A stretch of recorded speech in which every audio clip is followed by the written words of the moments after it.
Hello students. Now we are going to start our lecture number 5 with the same continuation of the same topic, that is the reproduction in organisms. See, during our last lecture we have studied what is meant by the pollination, that is the self pollination and cross pollination. What are the advantages and disadvantages of self and cross pollinations are there. Apart from that, we have studied what are different types of agencies which is required for carrying out the cross type of pollination. Now we are going to study about the what are the different types of contrivances are there. अभी next part में जो हम लोग इसका contrivances देखेंगे, what is mean by the contrivances.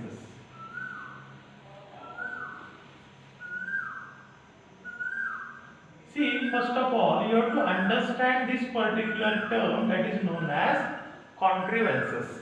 See, the meaning of contrivances means what? That is the structural and the functional adaptation made by the plant or the flower to carry out the specific type of pollination, that is known as contrivances. इसको हिंदी में भी समझाते हैं आपको. contrivances का meaning क्या होता है? जब कोई भी फ्लावर या प्लांट अपने आप को एडजस्ट कर लेता है so that it can carry out only and only the specific type of pollination. यदि वो सेल्फ पॉलिनेशन वाला फ्लावर है तो वो सेल्फ पॉलिनेशन ही करेगा, वो किसी भी कंडीशन में क्रॉस पॉलिनेशन नहीं करेगा. क्रॉस पॉलिनेटेड फ्लावर है तो वो किसी भी कंडीशन में जो है क्रॉस पॉलिनेशन ही करेगा, वो सेल्फ पॉलिनेशन नहीं करेगा. तो उसको हम लोग बोलते हैं contrivances. So here we are going to study that what are different types of contrivances are there for self pollination as well as the cross pollination. So first of all we will study what are different types of contrivances are there for the self pollination. Self pollination के लिए contrivances कौन से ये सबसे पहले हम लोग देखेंगे कि what are the contrivances for self pollination. इसमें सबसे पहला contrivances आता है that is called as the homogamy. The first type of contrivances is known as homogamy. देखिए homogamy का मतलब क्या होता है. See, the meaning of this particular homogamy means the maturation of androecium and gynoecium, it takes place at the same time. पहली बात तो इसमें फ्लावर जो होगा, ये फ्लावर कैसा रहेगा? This flower is bisexual. Bisexual को दूसरा वर्ड बायोलॉजी में हम लोग क्या यूज करते हैं? That is the hermaphrodite. ये अक्सर एनिमल के साथ ही इस वर्ड का इस्तेमाल होता है, हर्मोफ्रोडाइट. अभी बाइसेक्सुअल फ्लावर में you will have androecium as well as gynoecium. दोनों सेक्स ऑर्गन है एक ही फ्लावर के अंदर. इन दोनों का जो है मैच्योरेशन एक ही टाइम में होता है. They matures at the same time. अब फ्लावर सिंगल है, एंड्रोशियम भी मैच्योर हो रहा है at the same time. You will get the maturation of gynoecium also. तो that will favour what? That will favour the self pollination. तो इससे क्या होगा? सेल्फ पॉलिनेशन जो है इसमें फेवर करेगा. So that is known as homogamy. समझ में आई बात? Now the next we'll study the next type of contrivances, that is called as the cleistogamy. That is known as cleistogamy. अब देखिए क्लिस्टॉस का मतलब क्या हम लोग देखेंगे. एक्चुअली क्लिस्टॉस का मतलब होता है closed.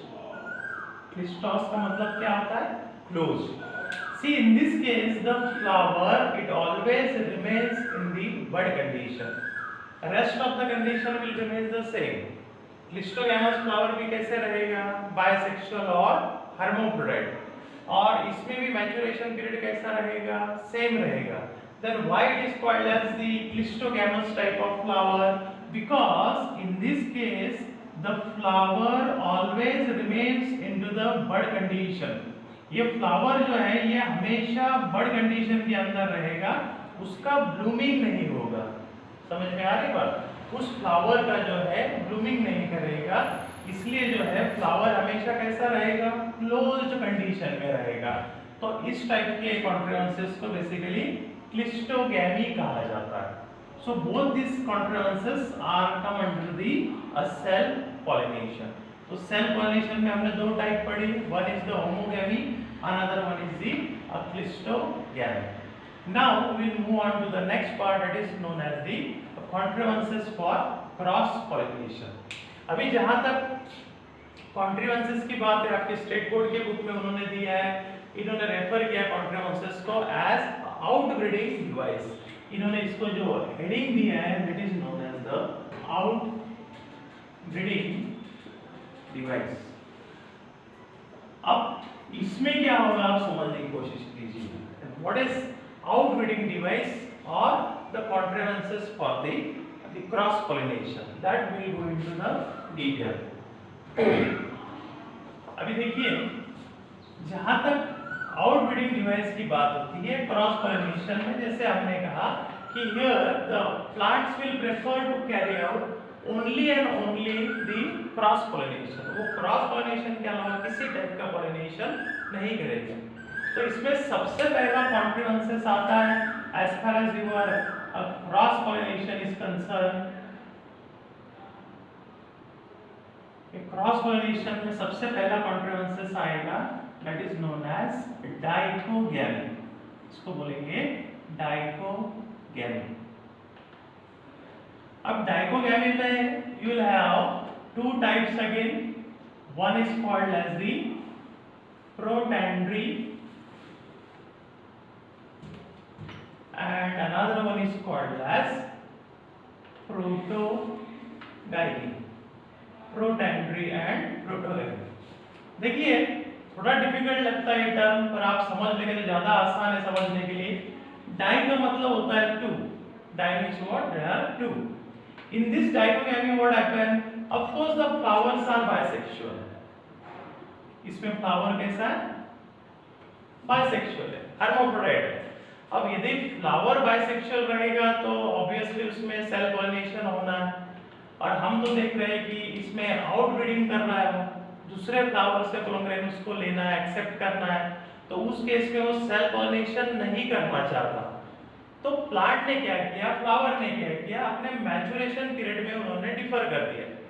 Now here what happen, protandry, pro का मतलब होता है बिफोर, एंड्री मतलब क्या, androecium. So in this case what happens, the androecium matures before the gynoecium। माने यहाँ पे एंड्रोशियम का मैच्योरेशन जो है वो गायनोशियम के पहले हो रहा है। तो ऐसे कंडीशन को हम लोग कहेंगे प्रोटैंड्री। वापिस एक बार बता दें प्रोटैंड्री का मतलब क्या होता है। Maturation of androecium before the gynoecium is called as protandry. अब जैसे समझ लीजिए वन फ्लावर इज देयर, ये कोई फ्लावर है, इसमें जो है गायनोशियम जो है बिल्कुल छोटा सा है, अनडेवलप्ड है, और इसके अंदर एंड्रोशियम जो है या स्टैमेन जो है वो सबसे पहले मैच्योर होकर गए फ्लावर के अंदर। अभी ये जो इसमें आप गायनोशियम देख रहे हो ये अनडेवलप्ड है, अभी तक छोटा सा है, वो पॉलिनेशन नहीं कर सकता। मगर ये जो एंड्रोशियम है ये इस गायनोशियम के पहले मैच्योर हो गए, तो इसके पोलन ग्रेन जो है कहीं और फ्लावर पे चले जाएंगे, दूसरे फ्लावर पे चले जाएंगे। सो ऑब्वियसली उसमें क्या हो जाएगा, it will carry out the process of cross pollination. तो ये फायदा प्रोटैंड्री का होता है। बिल्कुल इसके उल्टा जो है प्रोटोगाइनी में होता है। प्रो का मतलब है बिफोर, गाइनी माने गायनोशियम, यहाँ पे उल्टा कंडीशन होगा। इसमें क्या रहेगा, ये जो कार्पेल है ये सबसे पहले मैच्योर हो जाएगा। This is stigma, style and ovary, ये कार्पेल है, और इसमें स्टैमेन जो है वो बिल्कुल छोटे हैं, इमैच्योर है, नन्हे से है, ये इमैच्योर है, ये मैच्योर है। तो ऑब्वियसली ये जो स्टिग्मा रहेगा ये बाहर से किसी पोलन ग्रेन्स को लेगा, न कि इस स्टैमेन्स के पोलन ग्रेन ये लेगा। इसको हम लोग कहेंगे प्रोटोगाइनी। वापिस से रिपीट करते हैं, in protandry androecium mature much before the gynoecium, and in protogyny gynoecium matures much before the androecium, that's why it is known as protogyny। ये जो दोनों टाइप है ये क्या टाइप है, these are the two types of the dichogamy type of outbreeding device. Now see the next type of contrivances. अभी next जो contrivances है वो आएगा आपका heterostyle.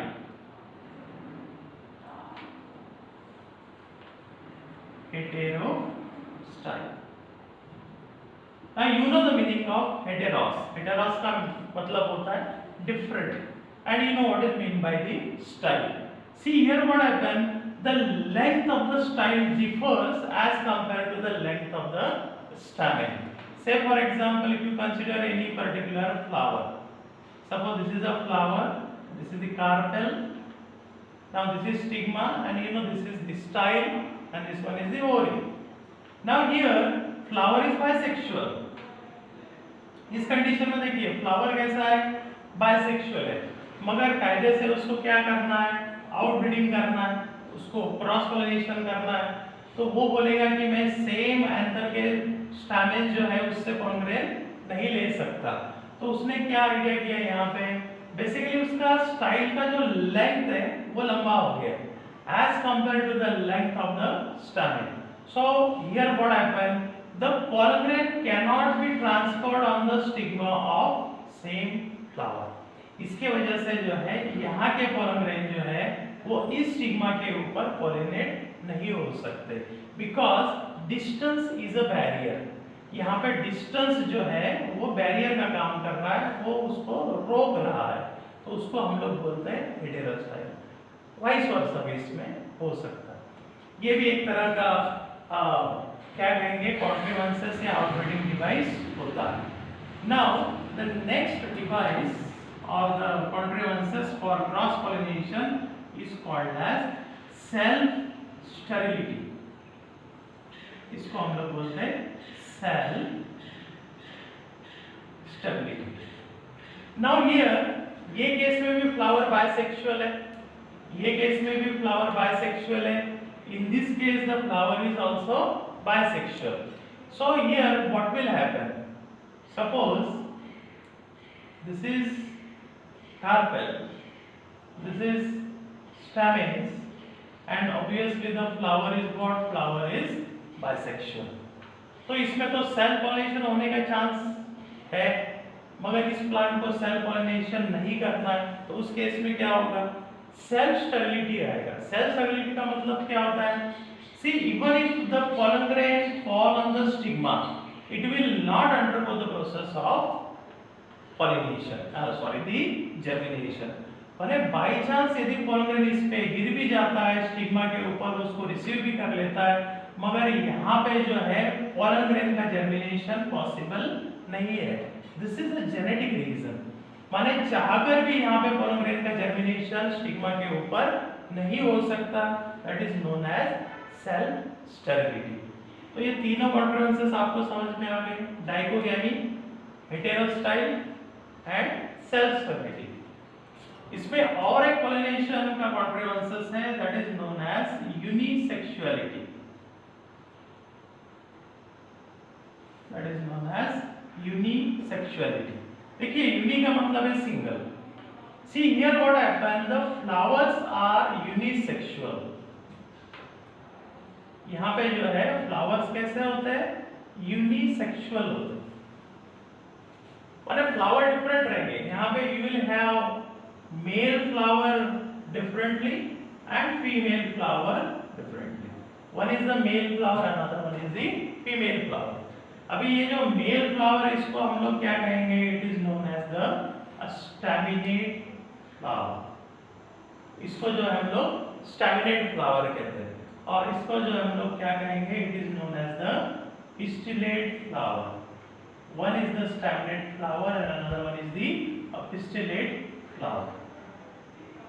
तो इसमें क्या हो गया, सिंपल है, मेल फ्लावर अलग से, फीमेल फ्लावर अलग से, तो ऑब्वियसली क्या होगा, they will strictly carry out the process of cross pollination.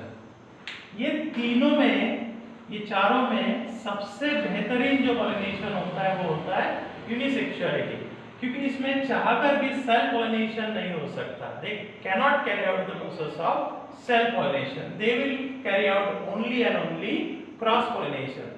ये सबसे बेस्ट एडेप्टेशन माना जाता है नेचर के अंदर, इसको बोलते हैं यूनिसेक्सुअलिटी। इसमें दो केसेस संभव है।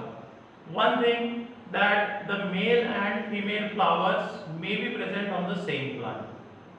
प्लांट एक ही है, सिंगल प्लांट है, मेल फ्लावर भी उस पे होंगे, फीमेल फ्लावर भी उस पे होंगे, उसको जो है हम लोग मोनोशियस कंडीशन कहते हैं। या फिर ऐसे भी संभव हो कि मेल प्लांट अलग है, उसके ऊपर मेल फ्लावर्स है, फीमेल प्लांट अलग है, उसके ऊपर फीमेल फ्लावर्स है, दोनों अलग अलग है। They will also carry out the process of cross pollination. तो काफी इंपॉर्टेंट पार्ट होता है ये पॉलिनेशन का कंटिन्यूएशन में, दैट इज नोन एज कॉन्ट्रीवेंसेस।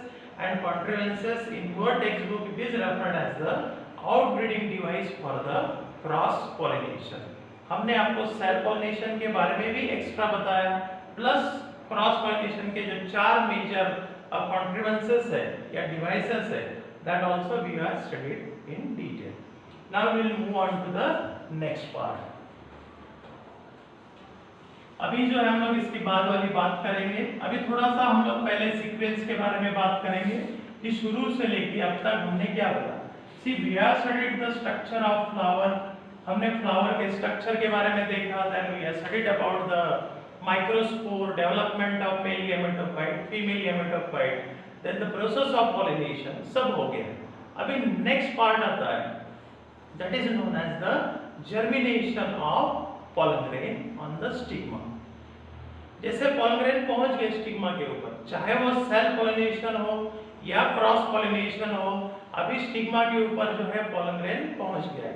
अभी what the next event will takes place, so that event is basically known as the germination of pollen grain।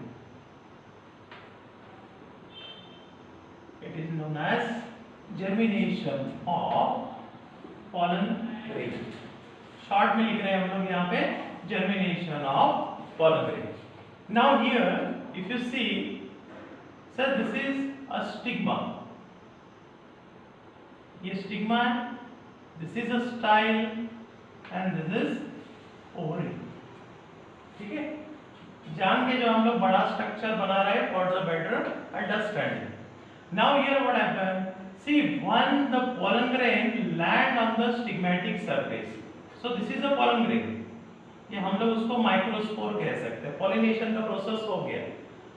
Now if you go back to your lecture, previous lecture, in that lecture I told you that whenever the two-celled structure reaches to the stigma, then the process of germination start।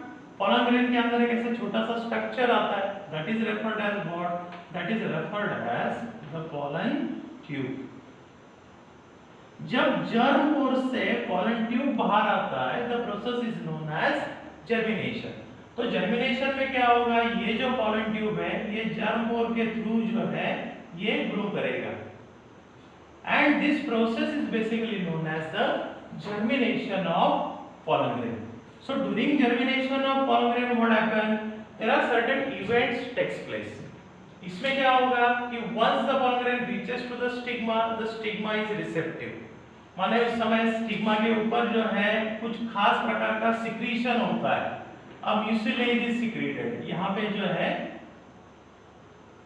Mucilage का secretion होगा, and this mucilage contains certain type of substances. उस mucilage के अंदर कुछ substances होते हैं, जैसे उसके अंदर सुक्रोज होता है।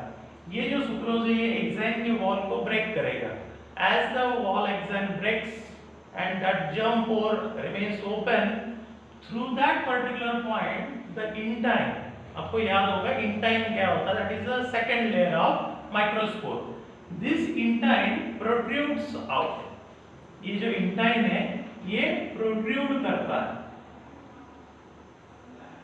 protrude करना माने क्या, बाहर आना। it comes out through what, comes out through the germ pore, and then this particular pollen tube then start traveling from the stigma through the style and finally reaches to the ovule।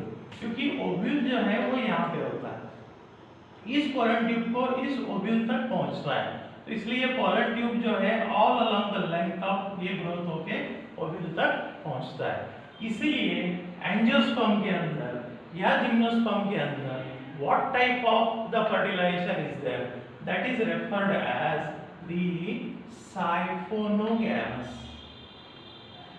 उसको क्या कहते हैं? साइफोनोगैमस type of fertilisation. जैसे हमने आपको बताया कि इसके अंदर जो दो मेल गैमेट्स होते हैं, ये जो दो मेल गैमेट्स होते हैं, these two male gametes are non-motile। ये मेल गैमेट्स कैसे होते हैं? नॉन मोटाइल होते हैं। नॉन मोटाइल का मतलब होता है they can't move from one place to the another place, वो स्टेशनरी होते हैं। अब मेल गैमेट्स यहाँ पे माइक्रोस्पोर के अंदर उनका जाना जो है वो ओव्यूल में जाना है, उनको कैसे जाएंगे? They don't have locomotory structure. जैसे ह्यूमन बीइंग्स के अंदर, एनिमल के अंदर जो स्पर्म होता है, स्पर्म को जो है फ्लैजेला होता है, फ्लैजेला का मूवमेंट होके the sperm reaches to the egg.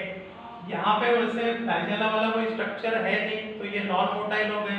तो इनको मेल गैमेट्स को ओव्यूल तक कौन लेके जाएगा? पॉलन ट्यूब लेके जाएगी। This is what, this is the pollen tube. ये पॉलन ट्यूब है। And this pollen tube over here it is known as the siphon. इस पॉलन ट्यूब को बेसिकली साइफॉन कहते हैं। साइफॉन का मतलब होता है pipe, a tube. That's why it is known as siphonogamous type of fertilization. ये जिम्नोस्पर्म में भी कॉमन होता है and it is one of the characteristic feature of angiosperm. So this is how the pollen tube reaches to the ovule. उसमें basically there are different types of theories are there. Interaction होता है, इसको pollen pistil interaction कहते हैं।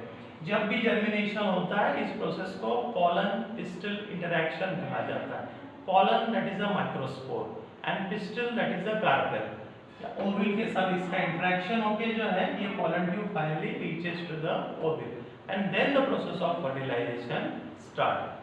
अभी next part में हम लोग देखेंगे कि भाई ये जब pollen tube ओव्यूल तक पहुंचता है तो from where it enters inside the ovule। Now that process we'll study। तो ये जर्मिनेशन के बाद है, नेक्स्ट जो है that is the how the pollen tube reaches to the ovule finally। Now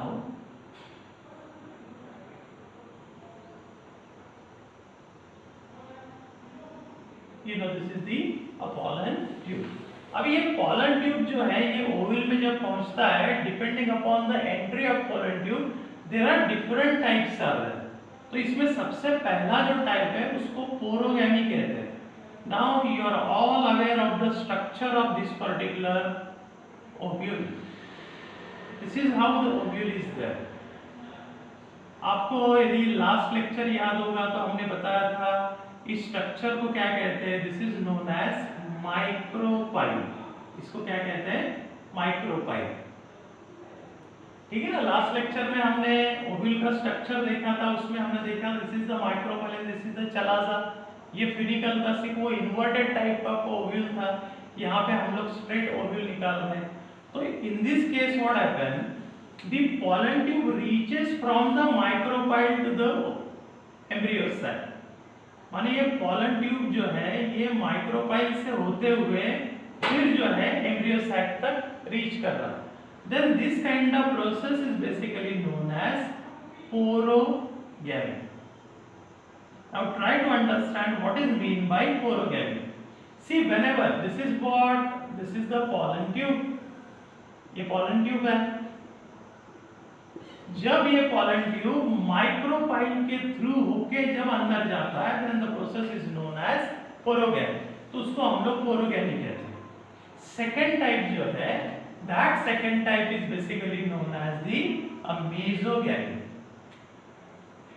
second आता है मेसोगैमी।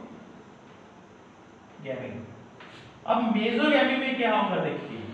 इन this case what happen, say this is the ovule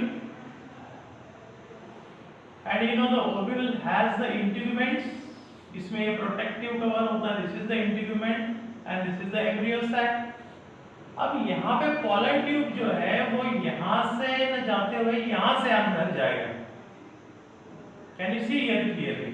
The pollen tube basically penetrates the integument, then reaches to the embryo sac। तो ये क्या है आपका यहाँ पे, this is what, this is the integument, ये इंटेगुमेंट है, ये micropyle, this is integument and this process is basically known as mesogamy. So whenever the pollen tube reaches to the embryo sac through the integument, by penetrating this integument, then the process is known as mesogamy. And the last type, that is known as chalazogamy. That is known as chalazogamy. अब देखिए चलाज़ोगैमी में क्या होता है, you know what is mean by the chalaza. अब chalaza का मतलब क्या होता है, this chalazal end is there, this is a micropylar end. Now here this is the ovule, ये ओव्यूल है, this is the micropyle, this is the funicle, this is the integument, this is the embryo sac. अब हमने क्या देखा है, chalaza क्या होता है। See here the pollen tube travels from this end and it enters through the chalaza and then it reaches to the embryo sac. This is the pollen tube. ये आपकी pollen tube है। तो देखिए pollen tube कहाँ से entry कर रही है, pollen tube will enter from the chalazal end. ये chalaza है and that's why it is called as chalazogamy. तो बच्चों बहुत ही आसान है इसमें याद करना। pollen tube का एंट्री ओव्यूल के अंदर तीन तरीके से होता है। पहला जो है पोरोगैमी। इन पोरोगैमी what happen, the pollen tube enters through the micropyle of the ovule, through the micropyle, that is known as porogamy. In mesogamy, the pollen tube enters through what? It enters through the integuments, that is known as mesogamy. And it is very simple. In chalazogamy what happen, the pollen tube enters through the chalazal end, so known as chalazogamy. तो चाहे pollen tube को जो है आप micropyle से जाने दीजिए अंदर, या फिर इंटेगुमेंट से जाने दीजिए, या फिर चलाज़ल एंड से जाने दीजिए, उसका अंतिम जो मंजिल होता है उसको कहाँ पे पहुंचना होता है, एम्ब्रियो सैक में। और embryo sac is real a female gametophyte is there. तो अल्टीमेटली ये जो मेल न्यूक्लियाई जो है ये अल्टीमेटली इस एम्ब्रियो सैक के अंदर पहुंच जाते हैं। वो कैसे पहुंचते हैं, क्या करते हैं, that details will study after this. तो ये बात आपको समझ में आई। Now we will move on to the next part, that how this particular pollen tube finally enters into the embryo sac. Okay?